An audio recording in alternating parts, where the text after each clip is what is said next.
Boa noite a todos. Mais uma vez, com muita alegria, estou aqui para o comentário do Evangelho de hoje à noite. Peço a ajuda dos benfeitores espirituais para a condução desse comentário. E o capítulo escolhido do Evangelho segundo o Espiritismo é o capítulo 12, 12º. Amai vossos inimigos. O item, o 9, a vingança. Vamos à leitura de um pequeno trecho para procedermos às nossas reflexões. A vingança é um dos últimos vestígios deixados pelos costumes bárbaros que tendem a apagar-se entre os homens. A vingança é um indício seguro do estado atrasado dos homens que a ela se entregam e dos espíritos que ainda podem inspirá-la. Vingar-se, vós sabeis, é de tal forma contrário a esta prescrição do Cristo, perdoai a vossos inimigos, que aquele que se recusa a perdoar não apenas não é espírita, mas não é sequer cristão. Vamos refletir sobre essa realidade exposta dessas advertências sem rodeios do espírito Jules Olivier.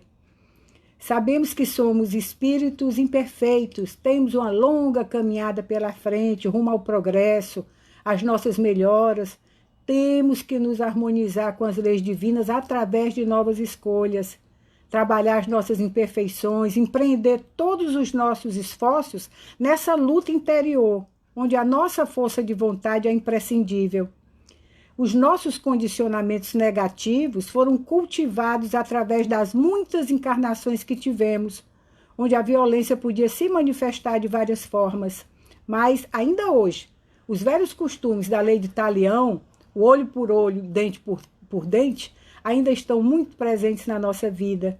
A vingança é uma forma de violência, em que o vingador se sente lesado em algum interesse e quer retribuir com um mal ainda maior. Eu vi um exemplo que vem bem a calhar hoje, numa palestra do Haroldo Dutra, que eu vou tentar resumir aqui. Está no livro Ação e Reação, psicografado por Chico Xavier, onde o espírito André Luiz nos relata a história de um espírito que, por ambição, matou os dois irmãos para ficar com a herança dos dois. E esses dois irmãos queriam vingança. E vocês podem imaginar que, com sentimentos tão destrutivos, qual tipo de plano espiritual aqueles foram atraídos. Eles viraram dois obsessores ferrenhos do irmão, queriam matá-lo e conseguiram, porque o irmão ofereceu as condições para tal. Esses dois espíritos queriam também destruir a família dele e chamaram centenas de espíritos para ajudá-los. Resumindo, ficou só o filho do irmão, sobrinho deles, na propriedade herdada, sendo alvo das investidas dessa falange, comandada pelos dois irmãos. Então, o plano espiritual superior enviou para ajudar um abnegado instrutor espiritual, Silas, e André Luiz, com outro espírito chamado Hilário, foram juntos para ajudar e aprender lições valiosas com essa situação. Lá eles veem que o rapaz estava obcecado por dinheiro e ficaram sabendo que os dois irmãos usavam técnicas sofisticadas de indução, de influenciação, orientados por outros espíritos, mentes criminosas, altas inteligências, habitantes das regiões trevosas do plano espiritual. Agora, meus amigos, vale ressaltar que o obsessor não tem nenhum poder de criar uma situação dentro de alguém se não houver uma abertura desse alguém facilitando essa ação. Ele simplesmente, o obsessor, se aproveita de um sentimento que já está dentro da gente. Foi o que aconteceu com o irmão que assassinou os outros dois e foi perseguido depois. Ele foi influenciado onde era vulnerável, nos seus sentimentos negativos, conhecidos através dos seus pensamentos mais recorrentes, aqueles mais frequentes que nós também temos e que nos acompanham há várias encarnações, a nossa característica. Os espíritos presos ao mal só fazem, como diz o Haroldo, achei muito interessante essa expressão que ele usou, soprar a brasa, porque a fogueira já existe ali, queimando. Só faz atiçar. Esses obsessores, ao serem inquiridos, revelaram a técnica aplicada. Falaram que além desses nossos desejos corriqueiros comuns, almoçar, tomar banho, beber água, dormir, etc., nós temos um desejo que nos caracteriza, um desejo central, desejo mestre, dominante na nossa personalidade. E em qualquer fase da vida da gente, qualquer etapa, ela está ali presente, se destaca, se projeta mais daqueles interesses lá mais íntimos nossos. E do plano espiritual, nada se oculta. As nossas vibrações, os nossos pensamentos são vistos e sentidos. Não é como aqui no mundo material, que nos consegue ter essa visão, porque os nossos sentidos na matéria física são bem limitados, ela é densa. Então, os obsessores, ao nos observarem, logo descobrem esse pensamento, que se destaca, porque ele está sempre se repetindo, é frequente. E eles, encontrando esse nosso calcanhar de Aquiles, o nosso reflexo dominante, essa característica principal da nossa personalidade, passam a trabalhar, a atuar ali. O obsessor diz que é fácil, vejam só, conhecer a natureza de qualquer um e ainda dar detalhes dos diversos tipos de desejos existentes, tais como, aí ele cita a crueldade como sendo o reflexo do criminoso, a cobiça, o reflexo irradia do avarento, a irritação, o reflexo do desequilibrado, a maledicência, o reflexo do caluniador, gosta de falar mal dos outros, a zombaria, o reflexo daquele que gosta de diminuir o outro. E eles falaram que também, em contrapartida, a elevação moral é o reflexo do que eles chamam de santos. Nós chamamos de espíritos evoluídos. E ele continua, ele diz que, conhecido esse reflexo da criatura que eles querem punir, o resto é muito fácil.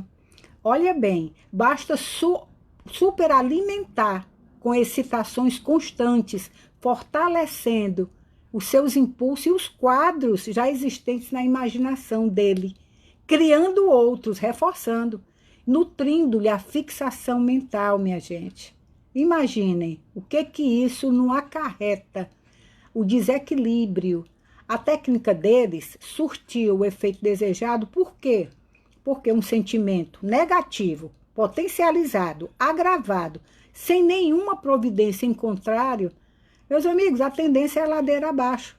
E o rapaz era um campo facílimo de semear, porque além de ser egoísta, ganancioso, ávido por dinheiro, gostava de reclamar muito de tudo, do governo, da política, da inflação, das suas dificuldades, das dificuldades do mundo. Era um prato cheio.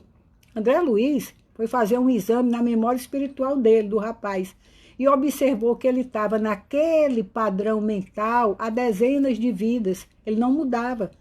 Cada um de nós tem um padrão mental que nos caracteriza.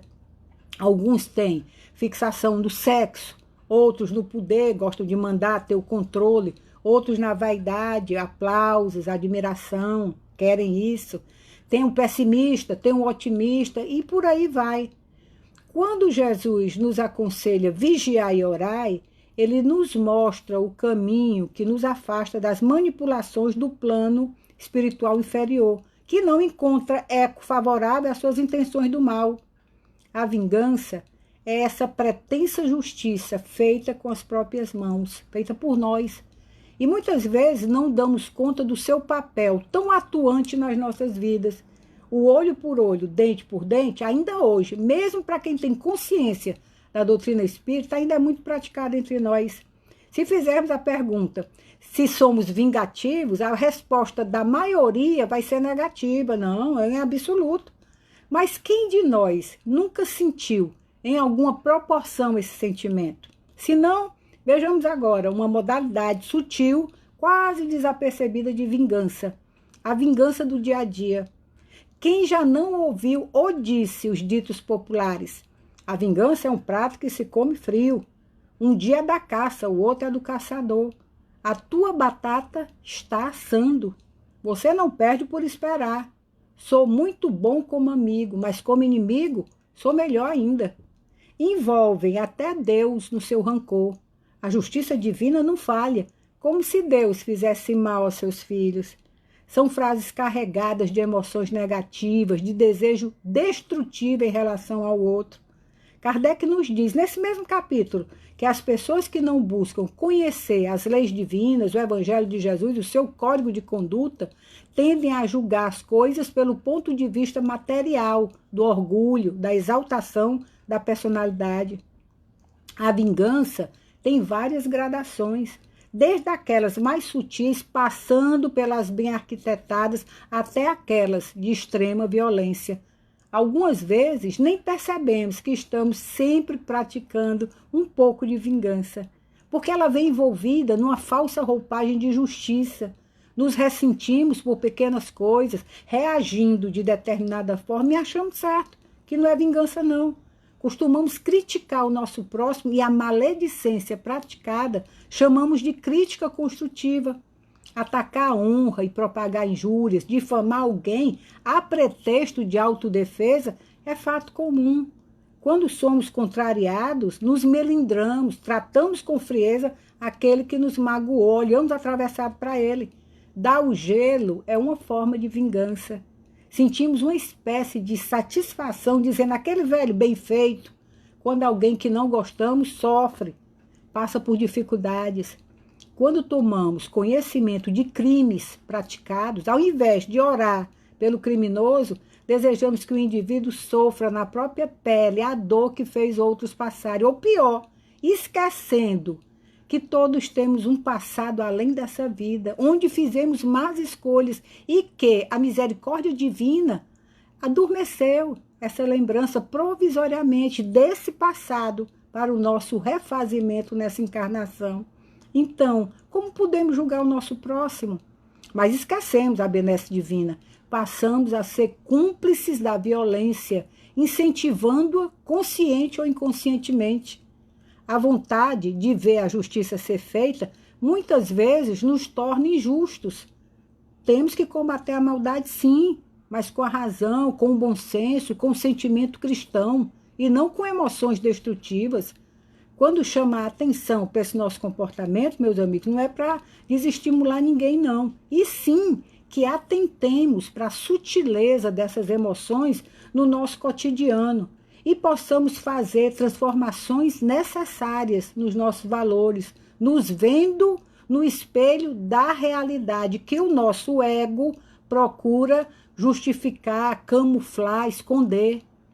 A vingança revela uma escala que vai desde aqueles que são imaturos até os desequilibrados emocionalmente, que têm uma visão distorcida da justiça. E tem outro aspecto que precisamos considerar. Essas emoções negativas, alimentadas a longo prazo, destroem de dentro para fora, podendo ocasionar até o adoecimento das células físicas do corpo físico, porque vem do espírito doente e isso tem consequências danosas para o geral. Fora o incentivo recebido da espiritualidade inferior, que já falamos no exemplo citado, porque a nossa mente se conecta a várias outras mentes com as quais mantém sintonia, para o bem ou para o mal. E a espiritualidade inferior, podem ter certeza, está sendo respeito. O apóstolo Paulo nos fala que temos uma nuvem de testemunhas à nossa volta. Então fica fácil entender que somos nós mesmos que abrimos as portas da nossa mente de par em par para os nossos credores do passado, com sede de vingança entrarem pelas nossas fraquezas. E de quem vamos nos queixar? De nós mesmos. Não adianta transferir para Deus ou para o mundo. As feridas atraem as moscas. O remédio seria matar as moscas? Não. Como diz Emmanuel, o remédio é tratar das feridas que atraem as moscas. Tratar dessas emoções destrutivas que muitas vezes nos levam a atos de violência, seja qual for a sua proporção, é vingança. Não há necessidade de fazer, meus irmãos, justiça com as próprias mãos. Só agrava a nossa situação em todos os sentidos. Deus criou leis para a harmonia de toda a sua criação. E entre essas leis está a de causa e efeito, onde tudo que fizermos ao próximo, de positivo ou negativo, será retornado a nós. Um dos atributos de Deus, eu não me canso de dizer, é ser soberanamente justo e bom. Portanto, não há vítimas inocentes, assim como não há injustiça que não seja reparada. Aquele que se vinga perde a oportunidade de se reconciliar com o agressor, que provavelmente foi a vítima do passado, ou um instrumento do escândalo de que nos fala o Mestre Jesus. Não é chegada a hora de dar um basta nessa situação de revezamento de posições? Numa encarnação se é algoz, na outra vítima, e vice-versa. E isso vai se sucedendo ao longo dos séculos, numa caminhada de dor e sofrimento. Quando uma pessoa cruza o nosso caminho e nos agride, sem que tenhamos provocado isso, não foi por acaso, não. Existem processos espirituais sendo trabalhados. Precisamos conhecer, compreender e aceitar o funcionamento das leis divinas, porque senão é remar contra a maré. Por que não se libertar, iniciando a prática do perdão, tirando esse fardo pesado de si, saindo desse círculo vicioso? Quem perdoa é um vitorioso, embora seja vencido na aparência exterior. Tem um exemplo, meus amigos, muito forte de perdão, que me emocionou muito. Está no livro Ave Cristo, Psicografia de Chico Xavier, onde o Espírito Emmanuel nos relata uma cena de perdão, onde um cristão caminhava com duas crianças, seus filhos, um tinha 7 anos, o outro tinha 5 anos. Um soldado romano, a cavalo, o reconhece como cristão e joga o cavalo em cima das crianças, pisoteando-as até a morte. Esse cristão se ajoelha, reúne os corpinhos destroçados de seus filhos e faz uma prece pelo soldado. A gente fica pensando na evolução desse espírito, na sua capacidade de perdoar, na sua grande comunhão com Cristo. E o outro exemplo, João Paulo II foi até a prisão, onde estava aquele que atentou contra a sua vida, deixando-lhe sequelas limitantes e dolorosas até o final dos seus dias aqui. E ele foi lá e deu um abraço fraterno, cheio de perdão. Nós ficamos admirados, sem palavras, né? Diante de gestos como esse, porque a nossa natureza ainda tem muito de primitivo. O maior ato de vitória sobre nós mesmos e que vai nos fazer muito bem é retribuir o mal que nos fazem com o bem. É difícil, todos sabemos disso, mas se não conseguimos ainda, vamos iniciar esse processo, pelo menos não desejando o mal ao ofensor. Jesus rejeitou a lei de Talião, nos orientou a dar outra face, não no sentido literal, e sim no figurado.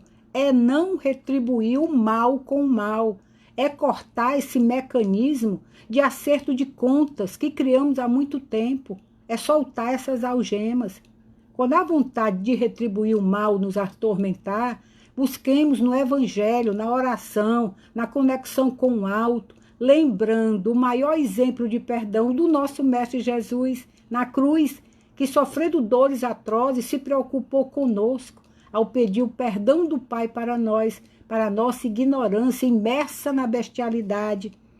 E a força, o amparo virá nos ajudar em direção ao alívio, à liberdade do perdão, ao reencontro com o próximo, com quem teremos inevitavelmente de nos reconciliar um dia. Toda conquista, meus amigos, requer esforços, determinação, perseverança. E um dia, porque essa é a nossa destinação, tenhamos certeza disso, não teremos mais nenhuma dificuldade em praticar aquele sábio conselho do Chico Xavier. Quando alguém lhe magoar ou ofender, não retruque, não responda da mesma forma. Apenas sinta compaixão daquele que precisa humilhar, ofender e magoar para sentir-se forte. Essa é a reação cristã equilibrada do verdadeiro vencedor.